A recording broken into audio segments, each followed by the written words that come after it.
Big ബോസിലൂടെ സുഹൃത്തുക്കളായ ജാസ്മിനും ഗബ്രിയും പുറത്തു വന്നതിന് ശേഷവും നല്ല സൗഹൃദം കാത്തു സൂക്ഷിക്കുകയാണ്. ഷോയിൽ വെച്ച് താരങ്ങൾക്ക് വിമർശനമാണ് ലഭിച്ചിരുന്നതെങ്കിൽ പുറത്തു വന്നതിന് ശേഷം അനുകൂലമായ സമീപനമാണ്. സ്വന്തം വീട്ടിൽ നിന്നും മാറി കൊച്ചിയിൽ ഒരു ഫ്ലാറ്റെടുത്ത് ഒറ്റയ്ക്ക് താമസിക്കുകയാണ് ജാസ്മിൻ ഇപ്പോൾ.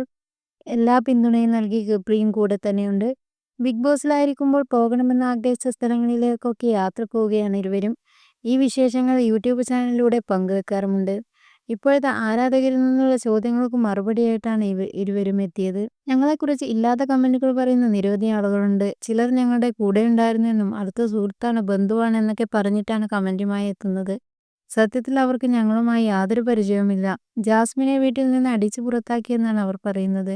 ജാസ്മിന്റെ മാതാപിതാക്കൾ വളരെ സാധാരണക്കാരാണ്. ഗബ്രി ജാസ്മിനെ ചതിക്കും, അവളെ വഞ്ചിക്കുകയാണ് എന്നൊക്കെ എല്ലാവരും പറഞ്ഞപ്പോൾ അവർക്കും സത്യമൊന്നും അറിയില്ലായിരുന്നു. ബിഗ് ബോസിനകത്ത് വന്നിട്ട് ഗബ്രിയുടെ ഫോട്ടോയും മാലയും ഒക്കെ എടുത്തോണ്ട് പോയതും ഉള്ളിൽ പേടിയുള്ളത് കൊണ്ട് മാത്രമാണ്. താൻ പുറത്തിറങ്ങി അവരോട് കാര്യങ്ങൾ പറഞ്ഞ ശേഷമാണ് സത്യാവസ്ഥ അവർക്ക് ബോധ്യപ്പെട്ടതെന്നും ജാസ്മിൻ പറയുന്നു. സെൽഫ് റെസ്പെക്റ്റ് കൊടുക്കാമെന്നൊരു തീരുമാനം ഞാൻ ജീവിതത്തിൽ എടുത്തു എന്നാണ് ജാസ്മിൻ പറയുന്നത്. സൗഹൃദത്തിൽ എന്ത് വിട്ടുവീഴ്ചയ്ക്കും തയ്യാറായിട്ടുള്ള ആളാണ് ഞാൻ. എന്നോട് ആരെങ്കിലും ഒരു തെറ്റ് ചെയ്താൽ ഞാനത് ക്ഷമിക്കും. പിന്നെയും അവരെന്നോട് അത് തന്നെ ചെയ്യും. ഞാൻ വീണ്ടും അത് മറന്നിട്ട് പ്രവർത്തിക്കും. ഇതോടെ എൻ്റെ അടുത്ത് എന്ത് ചെയ്താലും ഞാനത് കാര്യമാക്കില്ലെന്ന് അവർ കരുതും. ഇപ്പോൾ അതിനൊരു മാറ്റം താൻ വരുത്തിയതായിട്ടും ജാസ്മിൻ പറയുന്നു. ഗബ്രിയും താനും ബിഗ് ബോസിൽ വെച്ച് യാത്ര പോകണമെന്ന് പ്ലാൻ ചെയ്തിരുന്നു. അത് സാധ്യമാക്കി.